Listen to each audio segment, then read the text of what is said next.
everyone, I'm Jay Reynolds, and this is Sax 101 Lesson 4, where we are going to learn about articulation.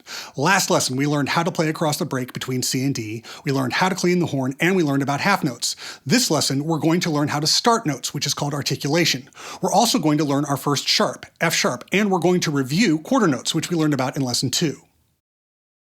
Articulation is just a fancy way of saying tonguing, and articulation is the term I like to use because it just sounds less weird than talking about people's tongues.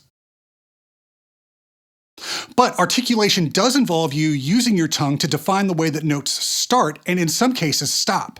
The long and the short of it is every note should be articulated. Yes, there are some exceptions to this that we will get into later, but for now I want you to articulate every single note. The way that you create the basic articulation is to say ta at the beginning of each note. It should sound like this.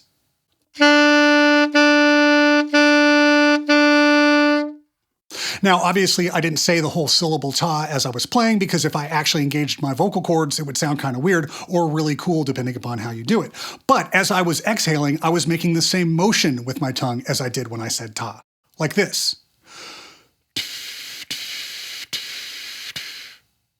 So the next step is to do the same thing right as we start to play a note. But before we try that, let's play a note without articulation, on B in the middle of the staff.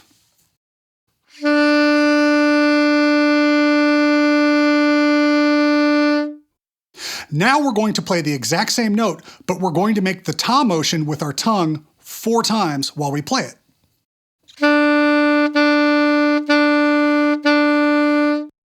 It's important here to remember good airflow. Even when using articulation, we want to keep our airflow constant. It's tempting early on to separate our airflow when we separate our notes, but in order to keep the foundation of our sound intact, we want to make sure we're exhaling consistently and constantly, no matter how many notes we're articulating within a musical phrase. This also changes the way we start notes. Instead of just sighing out the first breath, we want to add that ta motion at the exact moment when we start to exhale. Like this.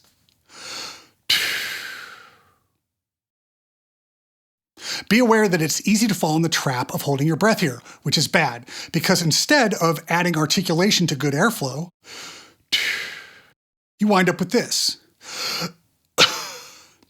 It's called a glottal stop, and it means I'm coughing out my first note, and it means my first note's not going to sound right. So let's make sure we're establishing good habits early on. Let's practice good airflow right now to make sure we're setting up the right muscle memory. First, let's do it without the horn. Now let's try it with.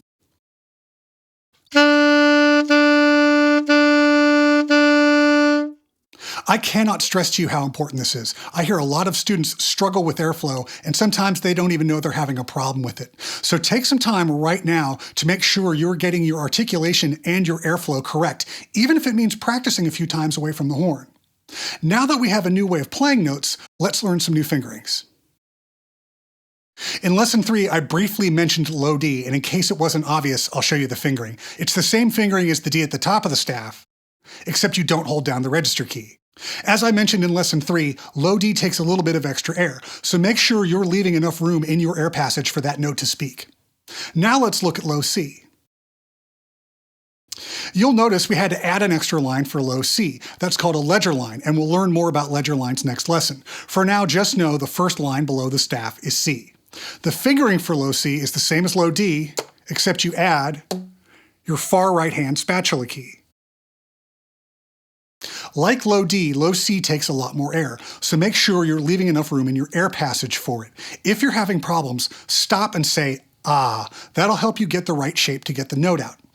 Also, add these 2 low notes to your long tones. I think you'll find that once you get good at playing the low notes, the rest of the notes on the horn become easier to play.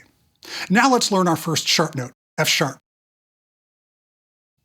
We've been looking at the musical staff for a couple lessons now, so hopefully at this point it's familiar to you. As I mentioned in Lesson 3, we've been using the notes of the major scale in the key of C. Now obviously there are more scales and keys to music than just C, and the way that we access those other scales and keys is by using sharps and flats. Sharps raise the pitch of a note by a half step, and flats lower the pitch of a note by a half step.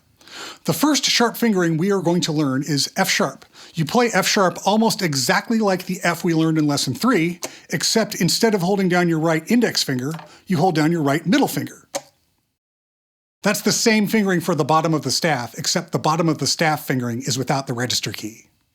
As I mentioned, sharps and flats allow us to play in other keys, and those keys are written as key signatures. So you can see the difference between C major, which is the key for the first 3 lessons, and G major is that in G major you have an F sharp, and that sharp is written at the beginning of the staff between the clef and the time signature. What this key signature means is whenever you see a note anywhere in this piece of music on any part of the staff, it's actually an F sharp. So for instance, when you see a note on this line, you'll play an F sharp. Let's do an exercise with a G major key signature. Remember, every F in this piece is an F sharp, so instead of playing it with your right hand index finger, play it with your right hand middle finger.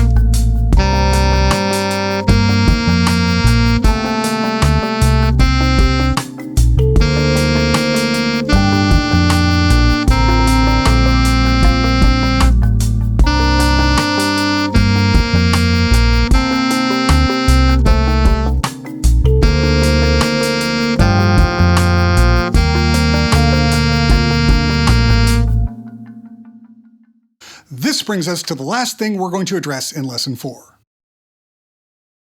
So our new rhythm isn't actually that new, it's a quarter note, which we covered in Lesson 2.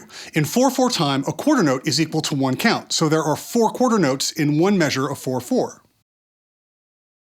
Like every other note value, there's an associated rest, the quarter rest. Congratulations, you now know how to play in a new key. You also have another shorter note value to work with, one that will be showing up in the Lesson 4 exercises. You also have a couple low notes that are going to help you shape all the other notes on the horn. As always, if you want to delve further into anything covered in this lesson, or if you just want to study the sax in general, I am available for Zoom and Skype lessons. Next lesson, we're going to learn about playing in tune. We're also going to learn a little bit more about the ledger lines that we saw in this lesson, and we're going to learn a little bit about dotted rhythms. Please like and subscribe, and post any questions you have to the comments. Thanks for watching.